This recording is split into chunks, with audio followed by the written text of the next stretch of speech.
Hey everyone, my name is Skye. I am joined today by Olivia Hertzog, who is a huge inspiration to me. She's been high raw for over 10 years. She's given birth naturally and about to have another baby. Welcome, Olivia. Thank you. Thank you for having me. Oh, it's such an honor. So, anyone who's followed my journey, when I first went raw, I couldn't read or write, but I could get online on Instagram and I could see pictures.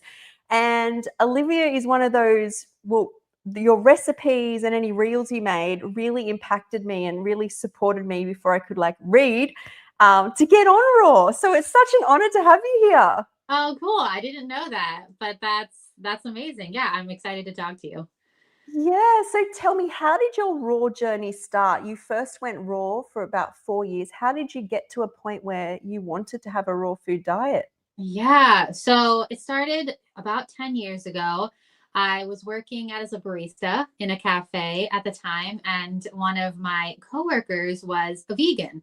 And I had never heard of the word vegan before. Like this was a completely new concept to me. Wow. Um, and and so was immediately very curious and thought this makes sense. Like that seems perfectly aligned with my values. And so very quickly switched over to a vegan diet and but was continuing to eat all the vegan processed foods and really had no concept of eating living foods at the time.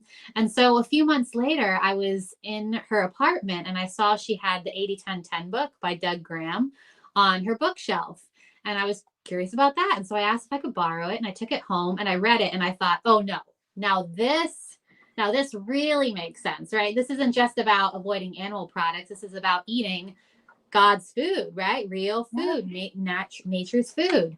And so I jumped right in. I started eating lots of very, very simple mono meals of bananas and mangoes and carrots and guacamole and just very, very simple meals because I had no idea what I was doing.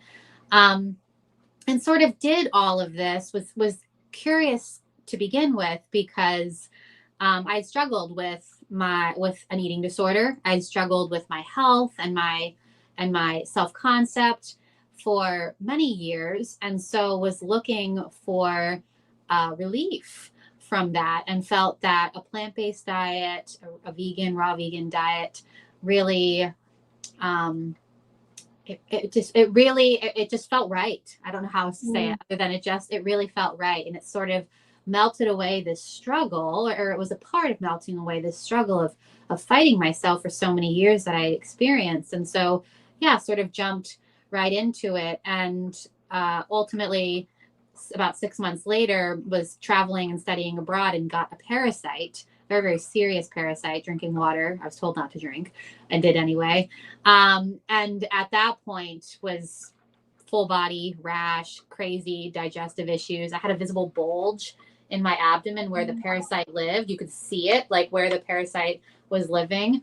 Um, and so it was at that point I was like, oh no, I'm really going in on the raw thing because I'm going to heal myself. I'm going to heal myself naturally. I'm not going to take any pharmaceuticals or antiparasitics or any of those things. I did go to the hospital per the strong recommendation of my friends. This was the very last time that I ever saw a doctor, because I didn't know what was going on at the time. I didn't know I had a parasite. And so I went to the hospital, and they ran a bunch of tests and essentially told me that there was nothing wrong. And I felt very dismissed Yeah. by that experience, very hurt when I clearly felt in my body that something was not right. And one ended up walking out of that hospital saying to myself that that was it. That was the last time I was ever going to see a doctor. That was the last time I was ever going to rely on anyone other than myself for my own health, my own body, and my own healing. And 10 years later, that has remained true. So anyway, went on this whole journey of really diving into raw food, and really deeply believing that not only raw food, but a lot of inner work and a lot of lifestyle changes and lots of other things that I did was going to be the answer to me purging this parasite. And so I did ultimately purge it naturally, and that's that's the short of it. Sure. I remember watching you share about how you were eating only bananas. Is that what Yeah. happened? Yeah, that was part of it. So I ended up moving to Hawaii to live in a raw vegan community that's no longer there. Everyone always asks me that. A raw vegan community that's no longer there, and felt this strong intuitive pull to eat only bananas as part of my parasite purging, cleansing process. And so I ate only bananas for 60 days. And at the end of those 60 days, purged my parasite, and uh, was an unbelievable experience. I mean, just the just seeing how my body was able to do what it's perfectly designed to do when I gave it the right conditions, right? When I treated Yeah. it with love and fed it natural foods and got lots of sunlight and was resting so much and was releasing unhealed emotions and just doing so many things, and the body heals, because that's what Yeah. the body heals. And so, yeah, only bananas for 60 days was part of my personal journey on purging a parasite. That's amazing. And when you got onto the raw foods, did you notice the eating disorder and any health issues you had just go away or get better? How did that go for you? Yeah, I mean, I always feel, to be very clear, that food is a piece of the puzzle, right? I'm never going to sit here and say that, I started eating a raw food diet and my whole life became rainbows and unicorns. But food has also been a hugely important part in my life. And I think really what that is it connected me back to myself, right? Like food connected me back to the truth of who I was. When I eat raw food and when I started eating raw food, it felt like I was loving myself for perhaps the Yeah. first time in my life. And I think that's really what it is. That's really what I want people to understand, is that, because I also see raw food not always working for people, to be totally honest. Sure. And I think the times that it doesn't work for people is when the foundation of it isn't self-love, right? Because we can eat real foods and do it from a place of not loving ourselves, right? And so for me, why it worked so much for me was because after so many years of really abusing myself with food, eating foods in large quantities, and foods that I knew did not support me, I was eating foods that felt like I love myself through eating this food. My body feels nourished by eating this food, and so yes, pretty quickly, really, my eating disorder faded away. There's so much to say about that. That's certainly the short of it, and not the entirety of the complexity and nuance of an eating disorder. But for me, yes, raw food had played a huge role in the healing of that relationship with food. You're so right. I couldn't have said it better myself. Is when you come from a place of love with the raw foods, you finally feel self-love, and that can be really hard in this world. Like, Mm. it really can. What are some of the other things that you did that helped you heal that relationship with yourself? Yeah, I think lots of different things. I think it was at a very pivotal point in my life where I was in my young to mid 20s, and I was really finding who I was. I was really sort of paving a way for myself and deciding that this is who I was and this is what I wanted for my life, not what I was told from my upbringing, not what my parents wanted for me, not what my religion or my church wanted from me, not what my community not what anyone wanted for me ultimately, but what I wanted for my life. And so much of the self-love was really getting quiet with myself and asking myself, who am I, and what sort of life do I want to live, and what are my values and goals, and what's my purpose for being here. And um and giving myself the permission to pursue those things. So like I said, I moved to Hawaii, and I lived in a raw vegan community, and I learned about permaculture, and I learned how to live in community, and I learned nonviolent communication, and I was learning lots of different things, reading different things that were challenging me and growing me. And just felt true for me, right? These just felt like true choices for me, despite what others back home thought of me, right? Like when I got my parents said I was traveling abroad, I was in grad school at the time. My life path was to become a professor and teach at university. And I just abandoned that after 7 years of higher ed and my parents helping me pay for that. I decided to just go live in the jungle of Hawaii. And so this was not a popular choice. This wasn't a particularly supported choice that I made, but it was my true choice, right? It was what I truly wanted. And so it was a loving choice. It was loving to myself to say that I choose me more than I choose the approval or even the understanding of anyone else in my life.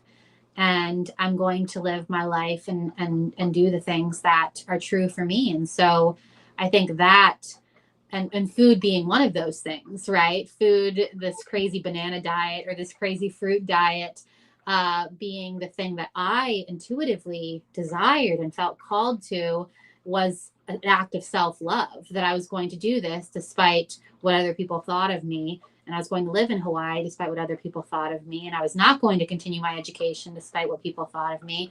And all of those things being acts of love. Yeah, you chose you. You chose the food, you found self-love, and then you made all those choices of you. And it's so inspiring because I think back to when I was younger. So I was 40 when I found this, and I've been through a lot. But you're the most conditioned and controlled when you are like 20, 21. And to break free from that and pick yourself is very, very inspiring Mm. and brave. I think it is. I didn't know that the most conditioned at 20 and 21. I think it's brave at any point, right? Because True. it is scary. I mean, and we're such communal beings, and in a large way we do rely on the support and the love, the acceptance of our pact, right? Our families, our communities where we live, and that's a very human thing.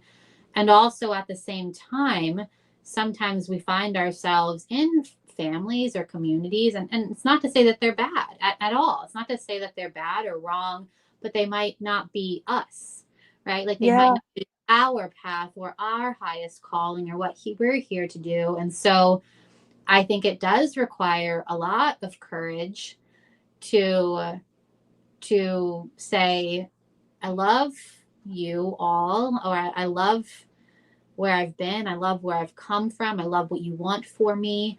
But I'm going to go over here and I'm going to choose this because this is what is on my heart to do.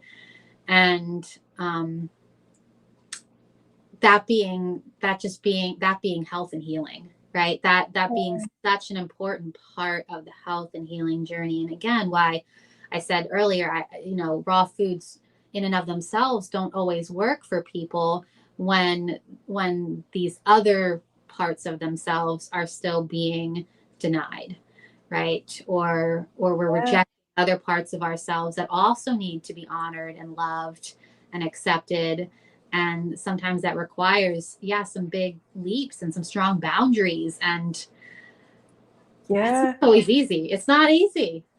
No, and I don't think unless you're prepared to eat the raw food and watch what unfolds, you can get caught in negativity or blockages because you really go on an adventure because you're finding yourself. You don't know. I didn't know myself until the raw foods. It sounds like that's the same for you. And when you surrender to that, it's like, what is it? The Wizard of Oz and the Golden Path, like the yellow brick road. You don't know what's coming up, but you've got to surrender. Otherwise it's like, can't do that, or that book said no, or that, and you back where you started.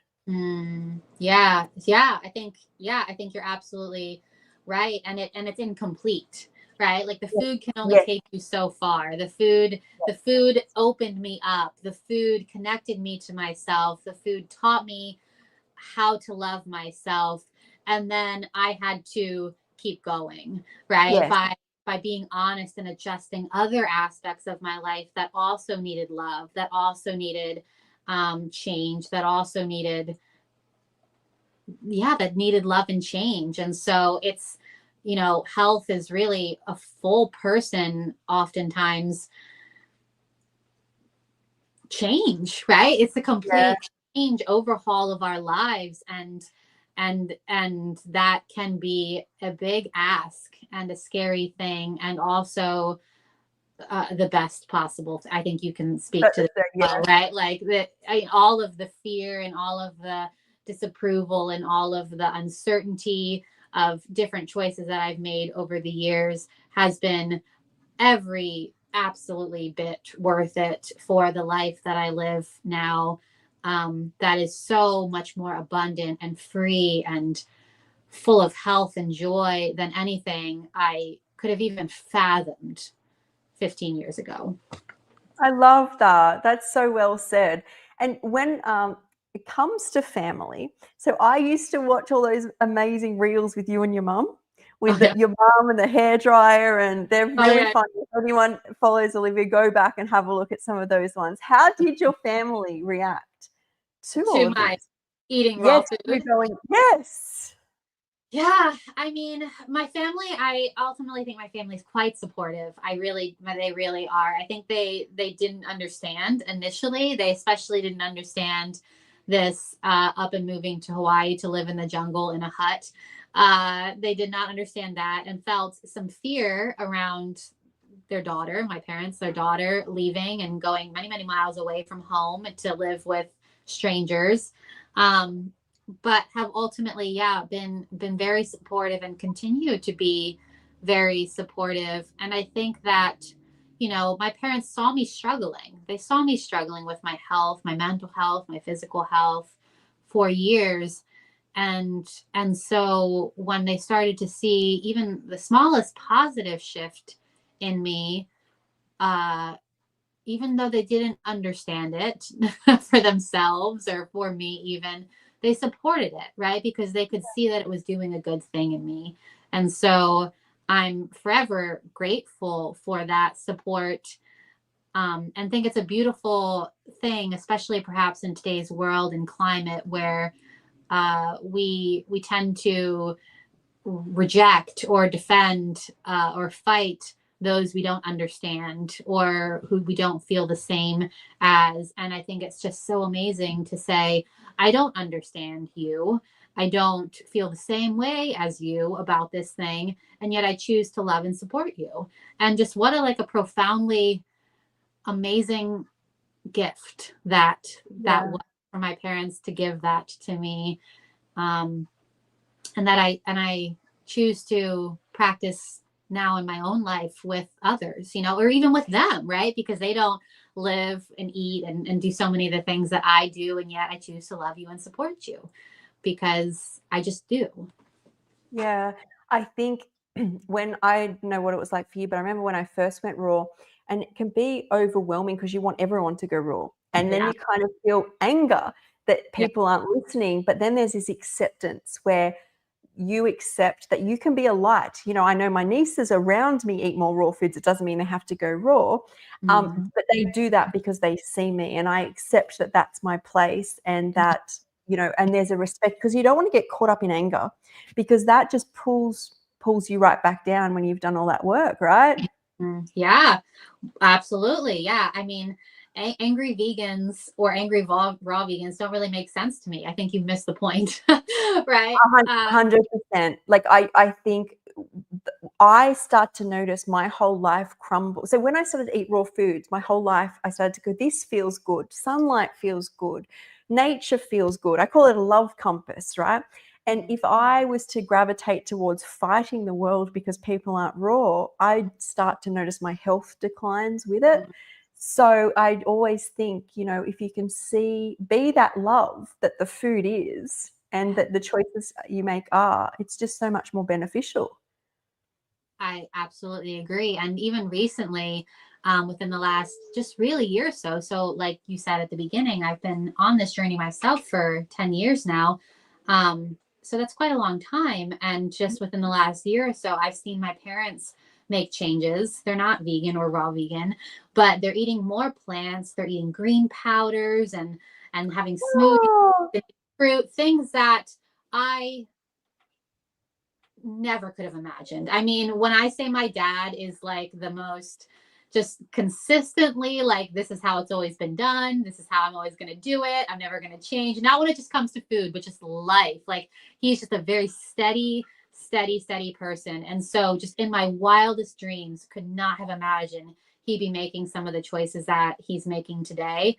And yet he is. And so, you know, it didn't happen overnight, right? Like that was 8, 9 years into me just living my life and being my own example. But I think that that has been so much more positively influential for them than had I fought them all these years. 100%. Like 100%. When we can start to see the world through love, real things like real changes happen. And on the topic of love, how did Wes, your husband, come into your life? And what was he vegan when you met him? And how did that all take place? Yeah. So my amazing husband, Wes, I met him right before I went to Hawaii. And we met on a dating app and he was not vegan at the time, but was very vegan or plant-based, maybe is the more correct term, curious because both of his parents had died quite young. So both of his died before he was 27 or 28. And so when I met him, both of his parents were already gone, and realized that their lives probably could have been spared had they made different diet and lifestyle choices, like so many others. And so was very much wanting to change his diet and life because he didn't want to end up like his parents. And so that was actually the first thing that bonded us, that attracted him to me, because I was vegan at the time, raw vegan. He didn't know that or understand that. So little did he know what he was in for. Yeah, that was our first point of connection. And so I went to Hawaii and ultimately ended up coming back because a volcano erupted there and we all had to evacuate, and ended up coming back. And that's when we connected and started dating. And I started teaching him just very basic, simple things, right? Like how to make a smoothie. And he got these big 64-ounce 2-liter mason jars, and he would just drink these giant smoothies in the morning. And I taught him how to pick out ripe bananas and mangoes and different fruits. And he started doing that and was always enthusiastic about it, because he saw the results of again, his parents who did not live a healthy life in a variety of ways. So yeah, he's totally on board with me, and very much, like I said, came to it from the health perspective.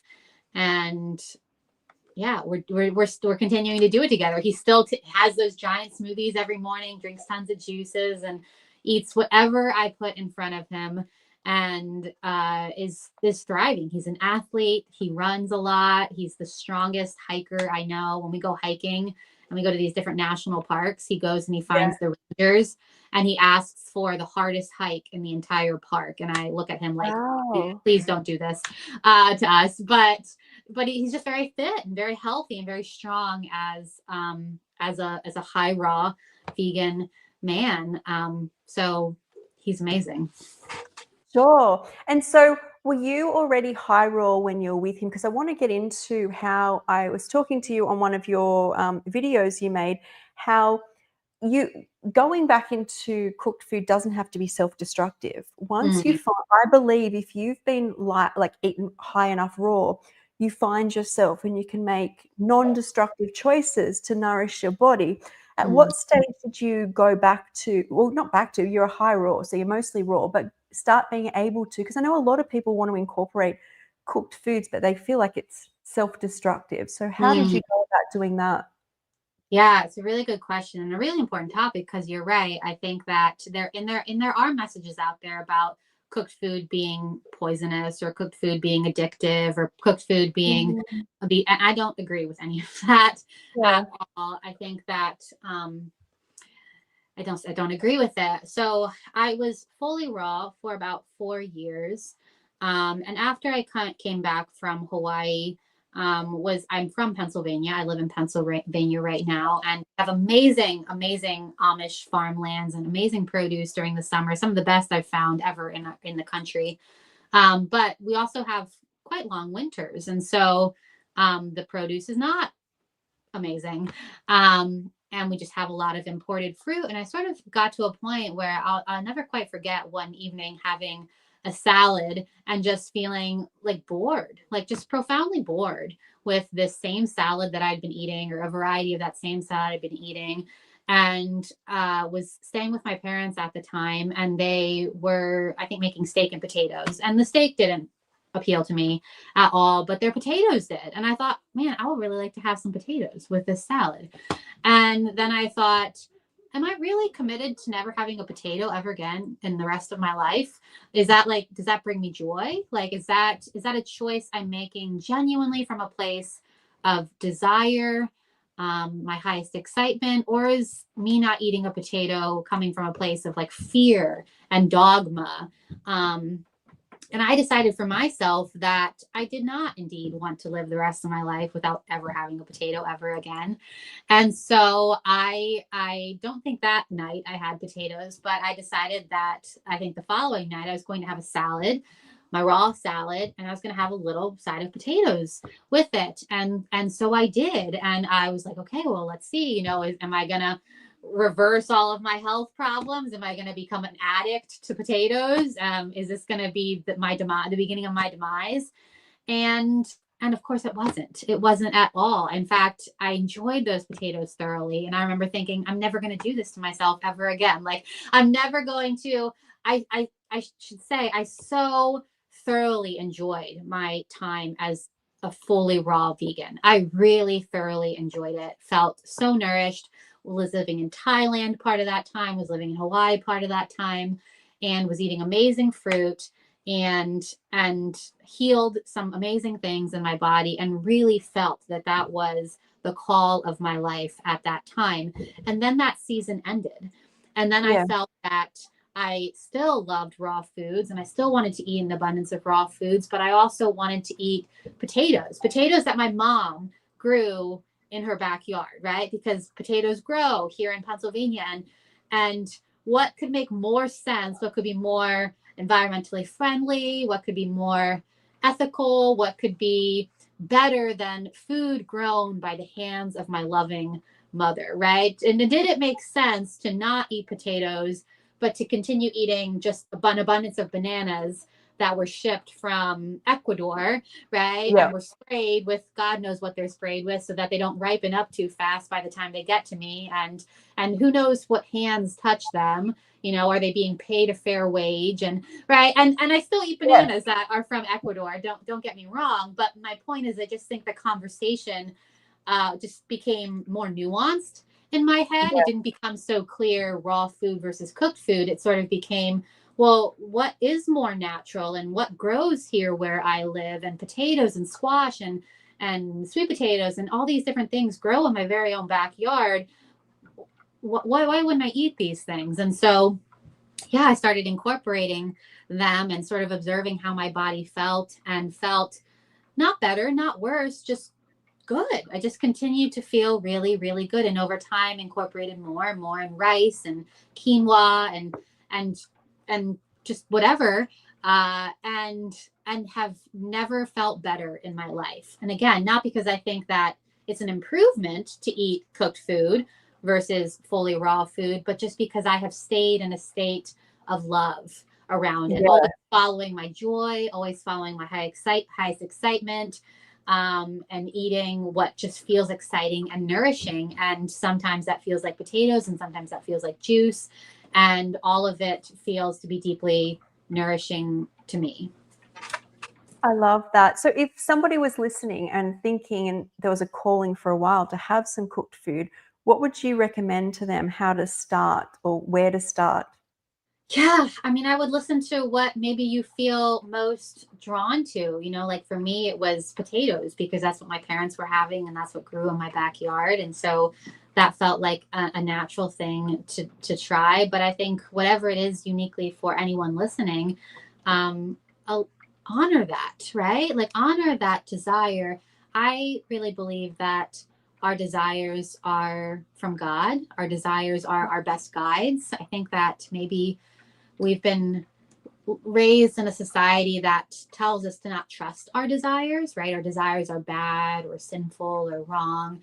And I think it's just the opposite. I think if you have a desire for something, to at the very least explore it, right? Why are you craving that potato? Why are you craving that sushi? Why, veggie sushi would be my preference. Why are you craving whatever the thing it is?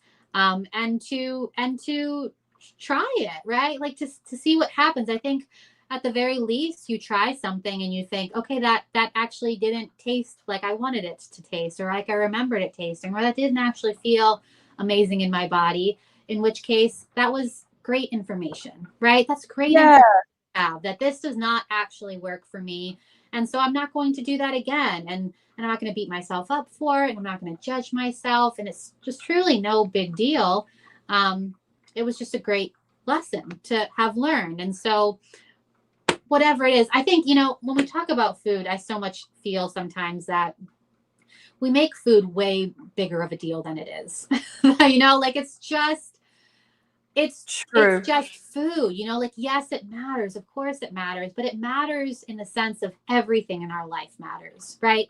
True. Every relationship we have, every moment of our day, every habit that we have, every person that we see, every minute that we sleep or don't sleep, all of it matters equally so. And we've elevated food to such a degree that it is the reason that we are healthy, or it's the reason that we're sick. And I think that is just absolutely simply not true. I think it can True. be a piece of it, a part of it, but it's not the wholeness of it. And so with that being said, I think we can take away some of the power that we've given food and allow ourselves to eat what we desire to eat, right? Like you having a little bit Yeah. of rice or potatoes is not going to derail you from being healthy or healing, because it's actually not that significant of a thing Yeah. to, is how I I feel. Yeah, I think what happens is people are being so sick, and food is the first step. Like it's only that first step, and they latch on that that's everything. Yes. And like you've said, like it's mindset, it's getting outside, it's having great relationships, it's having the life you want. And having food and having good sleep works as well.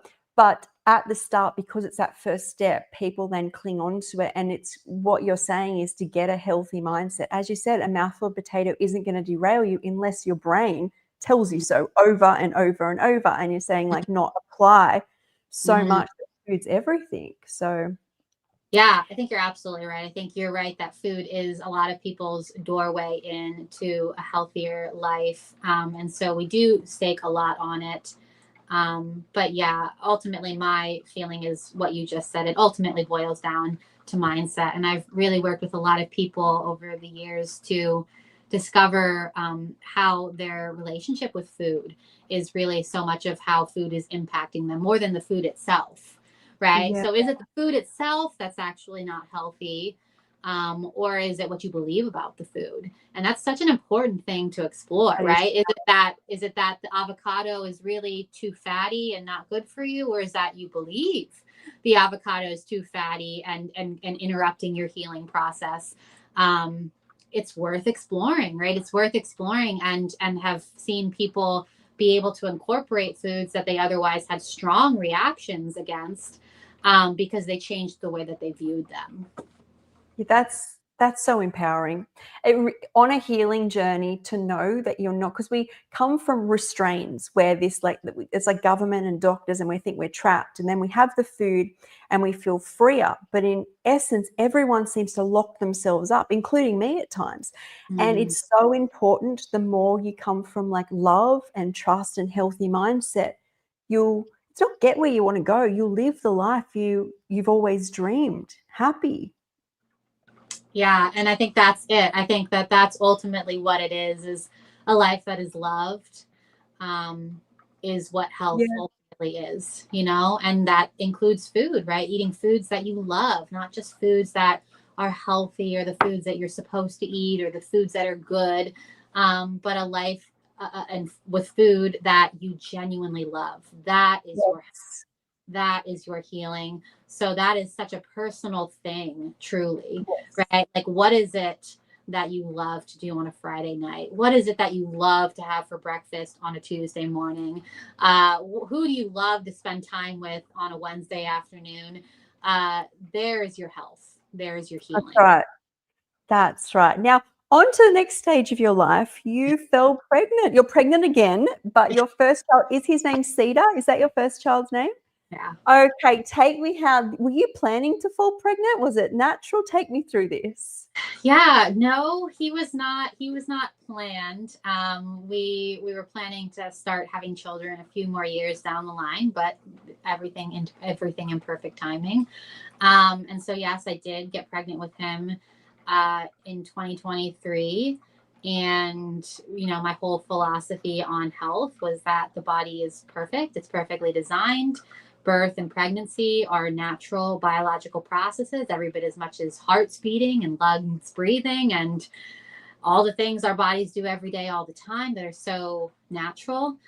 And so I navigated my pregnancy just taking care of myself and not seeing any doctors and not having a midwife, not because I think those things are wrong, but because I just didn't feel that they were necessary for me, things that I desired. And no tests, no ultrasounds, no nothing. And ended up in March of last year giving birth to him peacefully at home, just me and Wes. And he has been just the most unbelievable joy and the most healthy and happy and just unspeakable joy to know him and to be his mom. And now I find myself again not entirely having planned having a second one right now, but these children want to come through right now is my feeling. And so What here I am as a a vessel. plan. That's because you're so loving and healthy. They're like, Mama, I'm coming. I don't know what it is, but I'm hoping for a minute of a break after this one at least. And yeah, and have been navigating this pregnancy in the same way. I'll be almost 8 months pregnant next week. I will be 8 months pregnant next week, and have just felt amazing. Have just continued to take care of myself and eaten well and slept well and moved well and thought well, and have not seen any doctors or had any tests or scans, and fully expect to give birth peacefully at home to another perfect baby who will become a new love of my life. And yeah, just so grateful for the whole journey that I have been on over the years with raw foods and just my health in general, because can't imagine, had I been married or had children 10, 15 years ago, what that would look like, just how different Ooh. I would have navigated the whole thing, how much, even if I wonder even if I would have been able to get pregnant at that time, because my health was just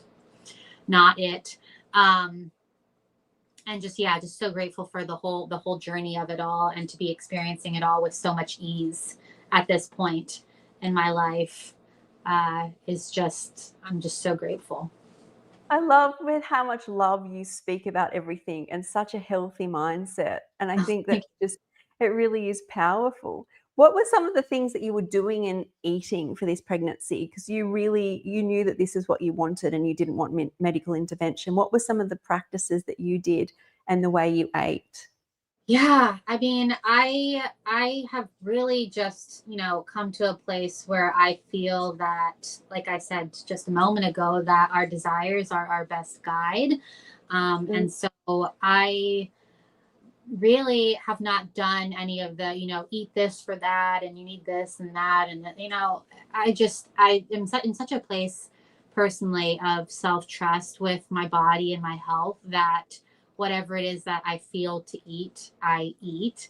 And my pregnancies have been different. I did definitely struggle with more food aversions and had quite a bit of trouble eating with cedar, and feel that that was a lot. That was largely because of all of the emotional things I was going through at the time. There's so much, or for me, there was so much processing and identity shifting. Right? Who am I becoming? Yeah. Who was I, and am I going to be this person before? Am I going to lose myself in motherhood? Am I going to like being a mom? Am I going to be a good mom?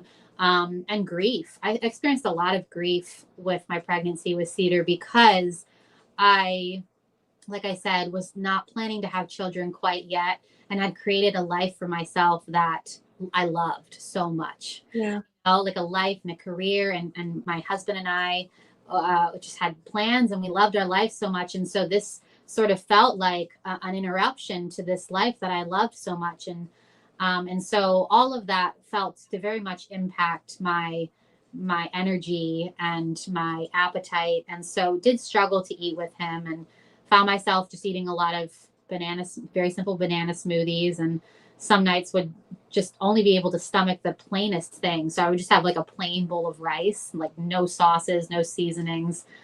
That was it.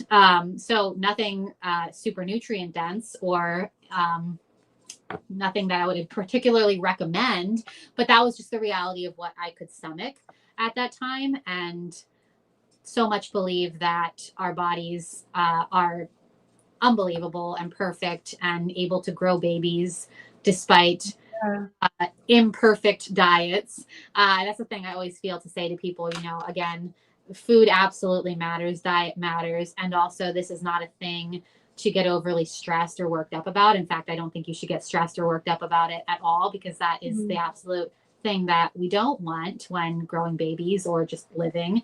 But with this pregnancy, have did all that work, right? Did all that processing, did all that identity shifting, know what it's like to be a mom, and know the love that I couldn't have even fathomed when I was pregnant with him.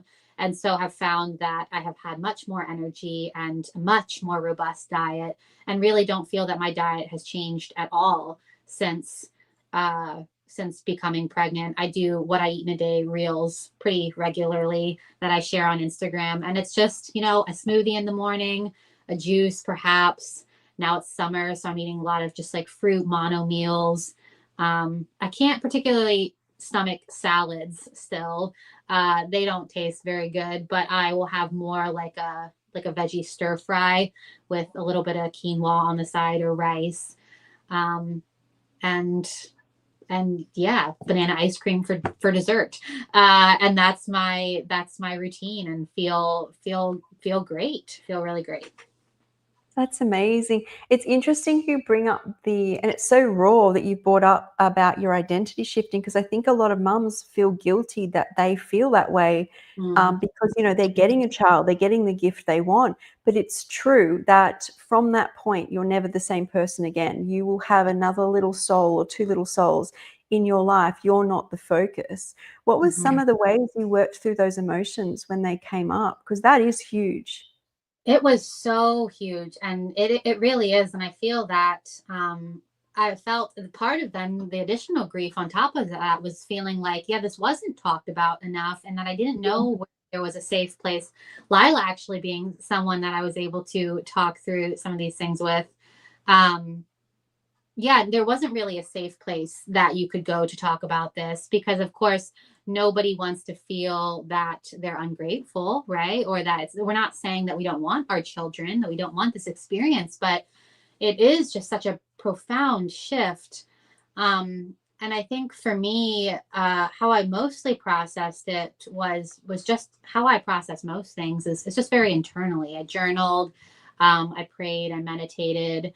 I let myself feel how I felt. I didn't judge and criticize how I felt. I think, a lot of times it can be difficult to process things, and things go and go and go and go on. Sometimes for many years, we carry the weight of things because we just don't allow ourselves to fully feel it, right? Just allow yourself to fully, like, okay, I'm not particularly happy about this. I didn't want this for my life right now.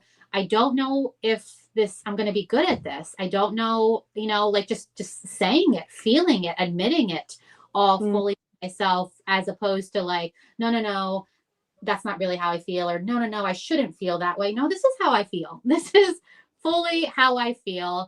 And I am admitting this to myself. I'm writing it out, and I'm accepting it. And I think that process allowed me at that time in my life, and through other things that I've been through, allows me to work through it much more rapidly than, again, if I stood in resistance or denial around it for Yeah. a long time. It is, the key is allowing ourselves to feel it. We're kind of, we want to sit in gratitude, but it's not sit in denial.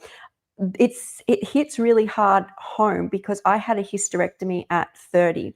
Then I was very sick still for another 10 years. And my biggest struggle, because I lost a lot of my memory, and as it comes back, my biggest struggle is that I'm not who I was before. And I know a lot of women, when they go through menopause, perimenopause, and even when you went from being no children to children, is that identity shift that's not spoken about. And that's probably, like, I've been through it. But the thing I really struggle from the most is, I don't want to say that, I know things were taken away from me, but it's more the menopause thing. You become someone different. And sitting in a space of owning it, grieving it, but also I like to also each day see good things in where I am now. But I think, like what you said, is owning it, sitting in it, don't deny it, because I believe then we get like patterns of like addiction, or we do things to not feel, right? So when we feel, we're living in our true element, and feeling and having a cry is not bad. Like, it's Yeah. processing, right?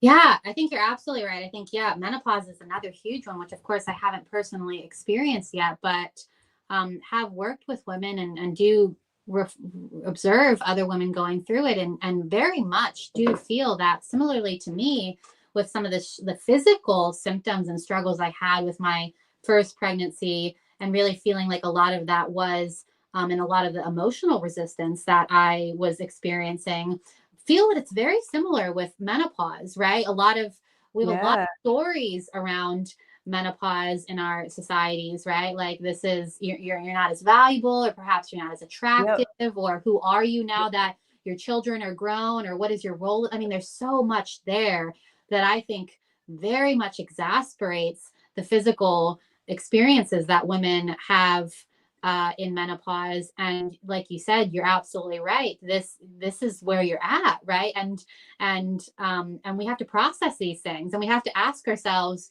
do um, do I consent to this being true for me? So, some of my stories was, that birth is going to be painful, or that postpartum was going to be depressing, or that motherhood was going to be endlessly sacrificial, and I was never going to have time for myself. And right, a lot of these sort of stories that I sort Yeah. of unconsciously held, because that's what the sort of culture around me holds.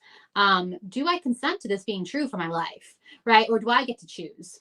Right? And in menopause, right? Do I consent to it being true that I'm no longer beautiful, or know that I'm no longer worthy, or that I no longer have a meaningful contribution to the world, or whatever the story is? And if you don't consent to those stories being true for you, then let them go, right? And you write your Right. story, because I know some women who are writing the most beautiful, empowered, impactful stories, chapters of their lives in menopause, right? And so they don't consent to these stories of it's over, right? The best years of your life behind you.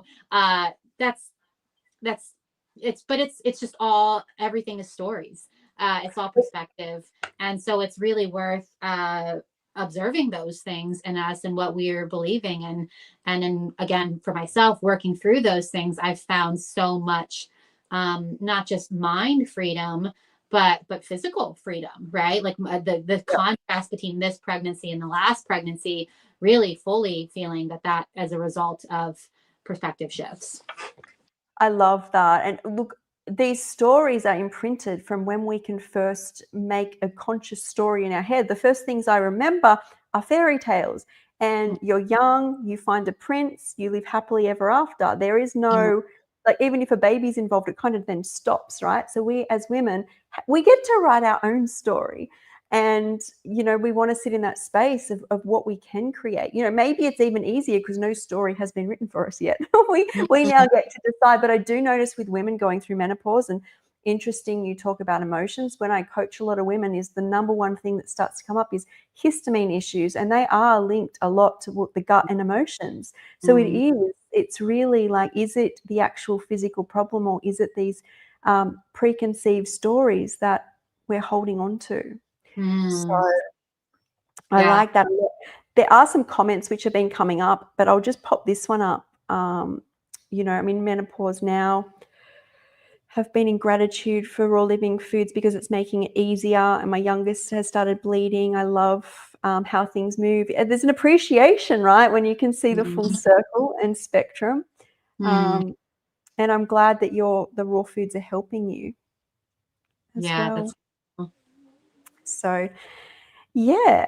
So what I was going to ask, when you're not pregnant, but that's only been for a small period, do you eat very differently? You were kind of saying that you don't?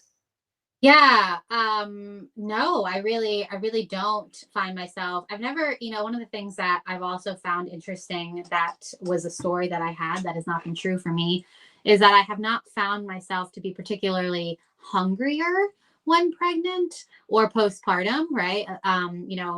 I see lots of things, women just being ravenous while they're pregnant. That has never been my experience. Okay, but then there's nothing like breastfeeding hunger. That has never been my experience either. And I don't really, of course, know entirely why that is, but I'm suspicious that I just eat a nutrient dense diet. And so maybe I just don't need that. I mean, I eat more, I eat what I feel that I need, but I've never felt that my diet has looked very different from pregnancy to postpartum to breastfeeding to just before I fell pregnant. It all has seemed to look very, very similar. So yeah, just, the staples, right? The juices, the smoothies, the whole fruits, the salads. Though that is the one thing that I don't do during this season of life too much. But yeah, the grains, potatoes, and those are my staple foods. Of course, I eat some other things as well. But those just being my staples and the things that I feel great eating. And yeah. I love that. What do you feel is the greatest lesson or thing that you've learned on this whole healing journey, these 10 years of you being on this? The greatest thing that I've learned, it has to be the self-love. That's really what it is. It really, everything is love. I think disease is the absence of love, or disease is showing us so putting spotlight on a part of our lives, maybe a part of our body or our internal world, where more love could be shed on it, more love could be given. And so that really has been what it is for me, and what I think I continue to go deeper and deeper with, which is why I feel that my health just gets better and better and better. I always say that there's always more available, and I fully expect to experience more abundant health in my 40s and 50s and 60s and 70s and 80s, and just on and on and on. Which is again a flip from how we typically think about things, right? Which is that True. the best years are our youth, and that it all goes downhill after a certain point. And I am curious and excited to explore just the opposite and have experienced that. I'm in my almost mid 30s now, which is of course not old, but very, very much feel healthier and more vibrant than I did at 20. Um, and again, food being a part of that, but ultimately just the deeper that I go into just loving and accepting myself for exactly who I am, exactly what I want, exactly what my desires are, exactly where I'm at in life. Um, it's such a radical thing, and maybe such a simple thing in theory, but quite a practice in reality, right? It is. It is. That's what I couldn't have said it better myself. That it's the self-love. Once you undertake that, it goes on and on. There's no end. It just Yeah. gets deeper and deeper. Yeah. So I love that. Was there anything we didn't talk on that you wanted to bring up at all? I don't think so. No, I'm just happy to have had this conversation with you. Yeah, I loved it. I feel like I've learned so much. I hope everyone listening learnt a lot. Now, where can people find you? And I don't know if you still have them, but I know some of your raw recipes are absolutely amazing. I've seen Cool. your cooked ones too, but do you still have ebooks and a Yeah. community? Where do people find you? Yeah, so my Instagram is my name, so Olivia, and then my last name is Hertzog, Hertzog. I share a lot, mostly on Instagram is where the social media that I'm most active on, and then my website is my name as well, oliviahertzog.com, and I do have a store there with ebooks, and I have a physical book out now as of last year with my favorite raw recipes, and I have courses for raw food and course on having your own empowered pregnancy and birth, and a course on what it means to have health as your mindset. And yeah, all of those things are in my store there. I love that. I've actually linked your Instagram onto this page. So that's already there. It has been such a pleasure, Olivia. It Yeah, really has. And good cool. luck with your pregnancy and thank you. Yeah, thank you for having me. It was really fun. You're very welcome. And thank you everyone for watching. See you later. Bye.